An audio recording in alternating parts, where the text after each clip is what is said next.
Web Marketing That Works podcast, episode 36. And the topic today is the lessons we've learned from our first 10,000 downloads of our podcast.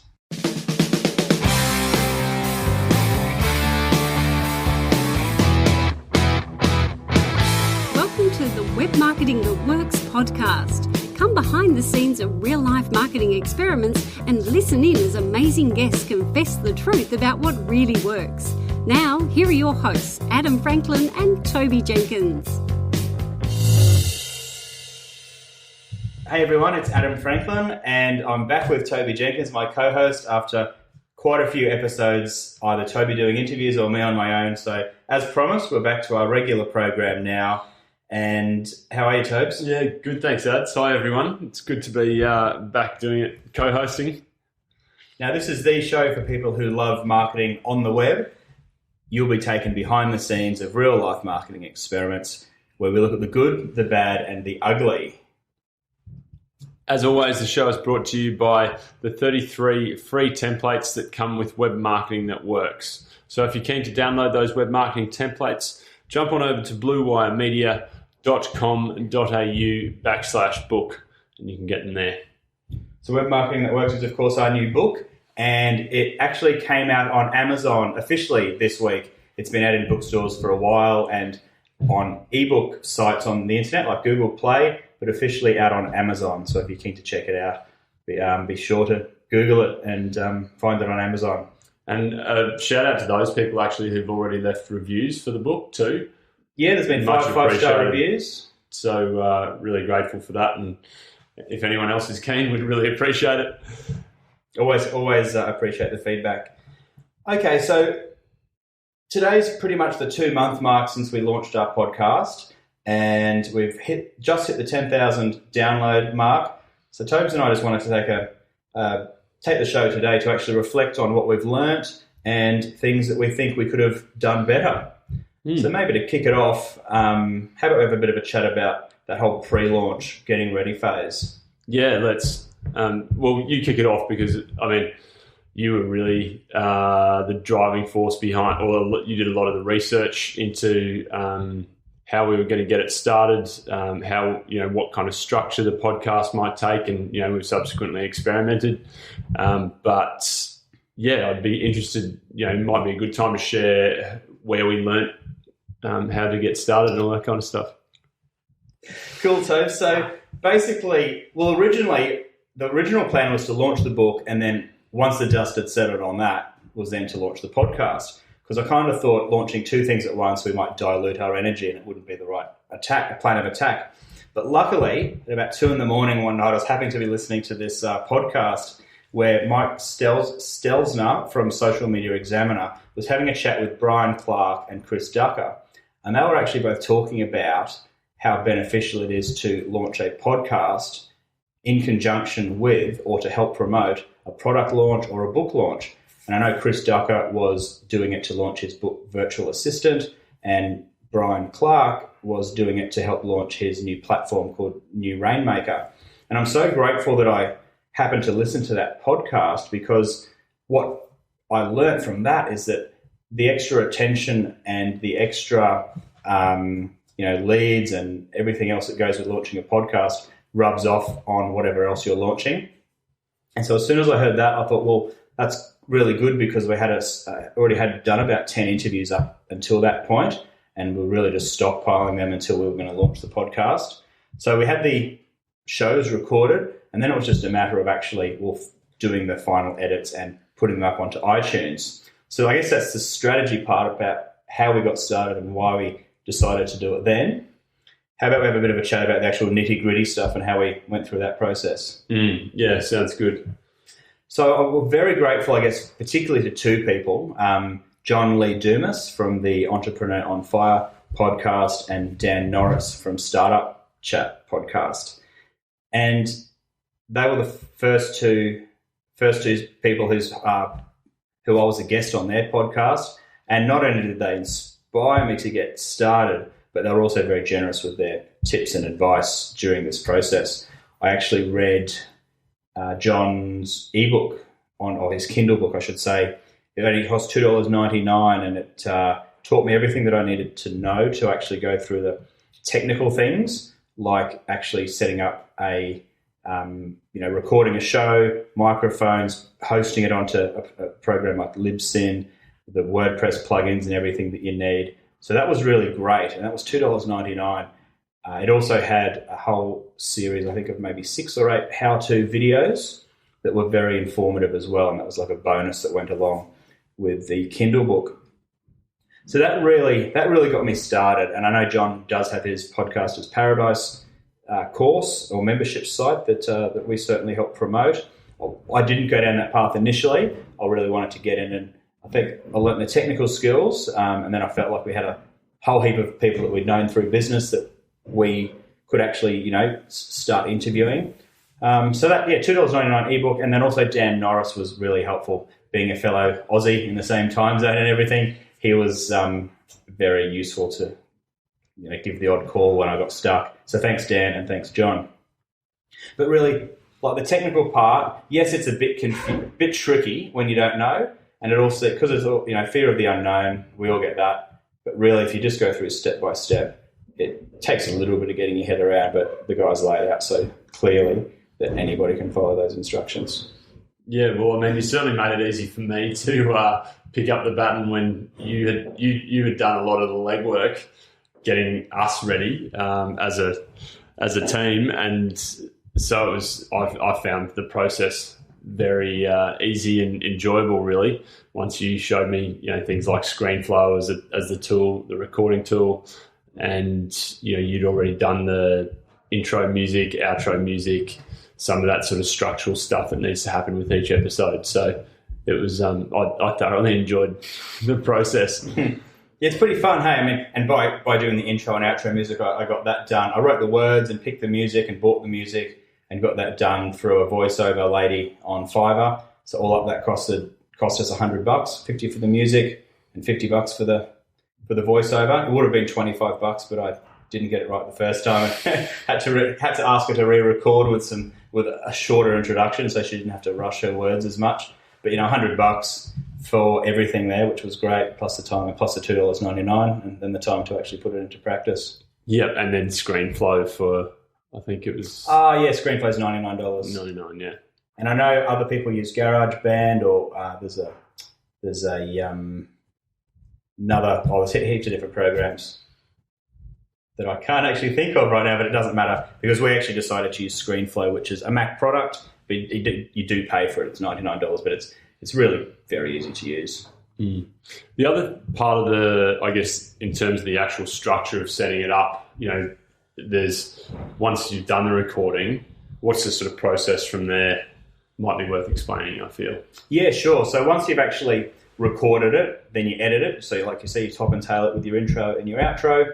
And then there's a process of taking it, or in our instance, out of ScreenFlow, converting it to an MP4 file, which is how it's exported in ScreenFlow. You need to turn that into an MP3 file, and you do that, well, we did that anyway, through a program called Auphonic, which is really what pretty much a sound engineer would have done 15 or 20 years ago, but now it does it on the internet for you for free, at least for the first 2 hours of each month's recording. And that basically turns it into an MP3 file. That's where you put your title and your descriptions and your artwork and everything into it, because it's an MP3 file that you actually need to host somewhere. And by hosting, I mean you upload it to a server, which in this case we used Libsyn, which was recommended by most podcasters.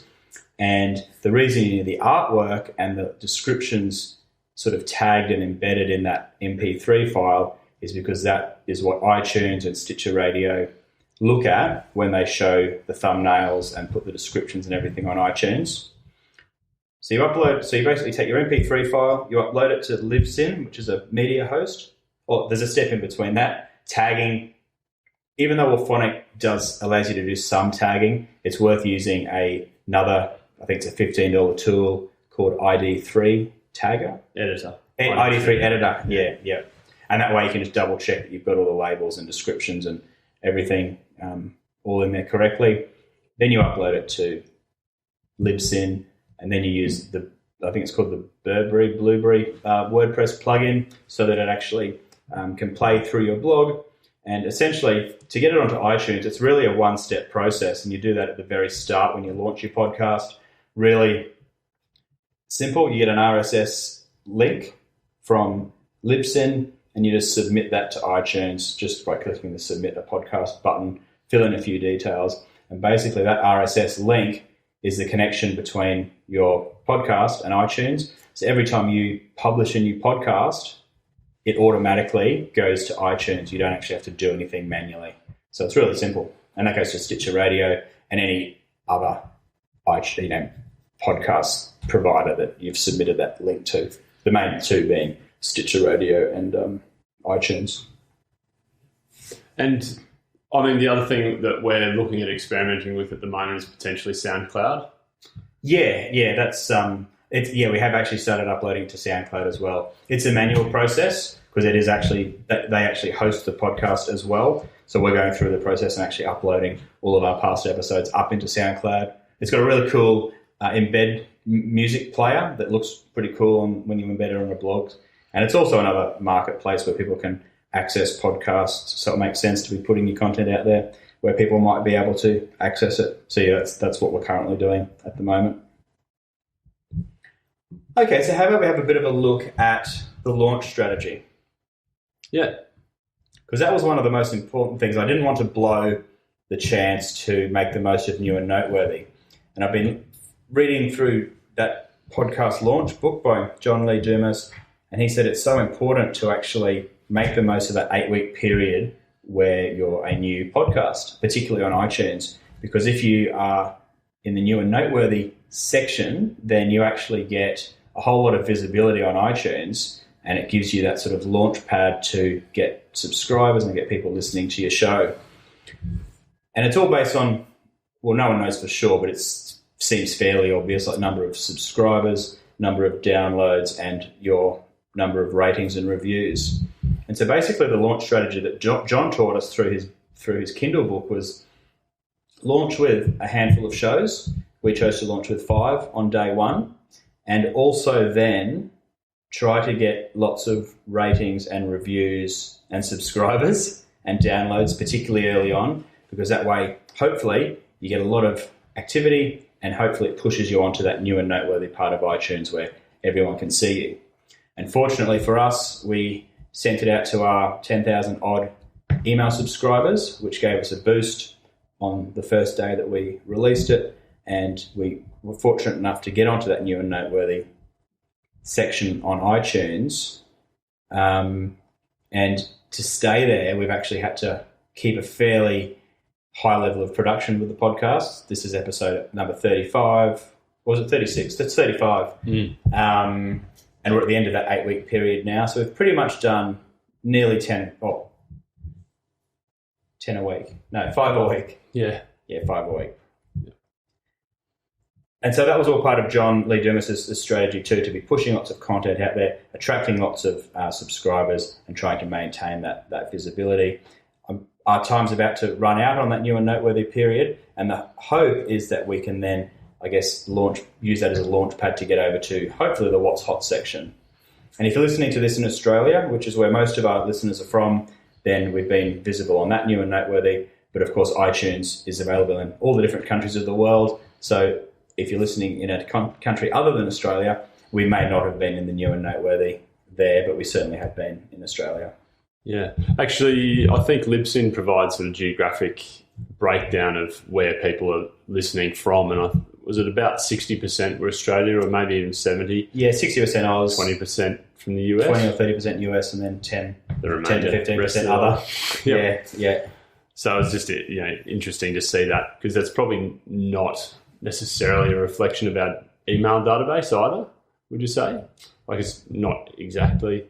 Not exactly. No, it's roughly pretty similar. I'd say that probably okay. 50% of our database is Australian, and the rest is US, then England, UK, I should say, and then other. All right then. Well, maybe just a couple of points about the format that we took for the shows. We have experimented a little bit with long form content and also short form. So we've done a couple of hour-long shows. Mainly they're the interviews with guests. And basically every other show has been an interview with a guest, a third party. So it's been Toby or myself interviewing them, and then we'll top and tail the show.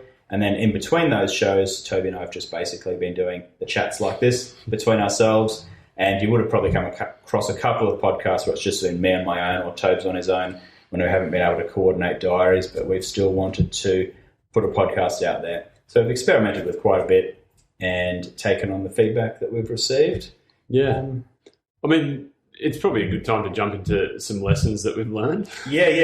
Lead the way there, TJ. Yeah, well, I mean, embarrassingly enough, I remember particularly early on because Ads was helping me go through the editing process. And it was... I'd edited the first 10 or so, right? Yeah. And then at one junction when I was listening back to it, I realised that it just sounded like I was mooing with my ums and ahs, and kind of that active listening that you would normally do in a conversation doesn't actually translate quite so well in a podcast. And so that was a really key lesson for me, was to just be quiet and let the other person speak, complete their sentence, and then you're looking for, I guess, verbal cues that they've completed their thought, and then you're ready to ask the next question or contribute to that discussion. But it can be really challenging, kind of pulling back on that instinct to be an active listener. Yeah, it's difficult, isn't it? I found like to nod instead of moo has been pretty good. But it's also hard because when you hear the silence, it's often the natural instinct is to fill the silence. And if the guest or the other one of us pauses for a while to gather their thoughts, sometimes we've been guilty of jumping in to fill that silence and almost talking over each other or talking over the guest, when really we should probably just hold on to that pause a little longer, let the person gather their thoughts. Because you can always edit out pauses in the editing process. So even though pauses are often quite terrifying and they make you want to fill it, it's often good just to let them run. And the other beauty is the mute function in the editing in ScreenFlow, because I was able to go through and mute a few of my my worst examples of what sounded like a cow mooing through the interview. I started doing a tally of the ums in some of the early episodes and gave up after a while because I had to edit them all out. Terrifying. I mean, for me, the other lesson was really just that I have found it such an engaging process to have anywhere from half an hour to an hour with people who you can really dive into a lot of detail around particular topics, and to have that time that would be quite challenging to get in a social environment. Particularly when they're on the other side of the world. Yeah, absolutely. Whether they're local or not, but to sit down and actually talk through one particular topic for an extended period of time and ask all the questions that you can around that topic, I've just learned so much in the process of interviewing, and the podcasting being really the vehicle to learn has been incredible. It's been fun, hey? It's been fun. One of the things I've actually learned too, more from a technical point of view, is that we've got this mic, but I live on Bondi Road, and there's a heap of traffic that goes past, particularly during the day, trucks and buses that are really quite loud, and the sound that comes off them is, it gets picked up by the mic, and I've had my mic setting too high, and it's been picking up all that sound. I know in the early days, Tobes and I would just put on the Apple earbud things with the built-in mic there, and because the mic quality was so much poorer, I guess, it only picked up what we were saying, not all the background noise as well. Because certainly having the trucks and everything go past in the background can be heard very clearly, and plus roommates or people coming home or people turning on the leaf blower or or cracking plates or shutting doors and stuff, or renovations next door can certainly wreak havoc with a podcaster's luck. All right, so any other closing thoughts, TJ, of lessons that you've learnt, things you want to share from these downloads? One other lesson for me was that to be able to offer an interview as a way of reaching out to people was really, I found I haven't had too many people say no to an interview, and I'm sure there will be.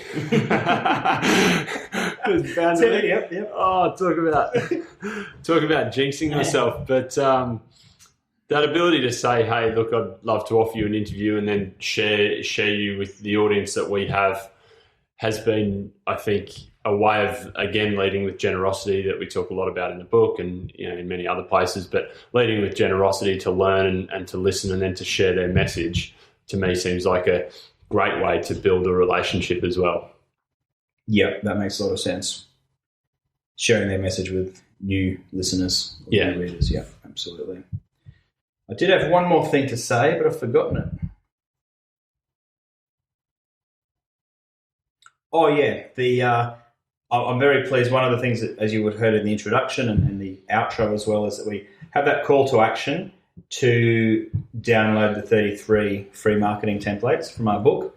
And obviously part of having a podcast is it's fun and it's enjoyable, and hopefully there's some value to you, the listener, as well.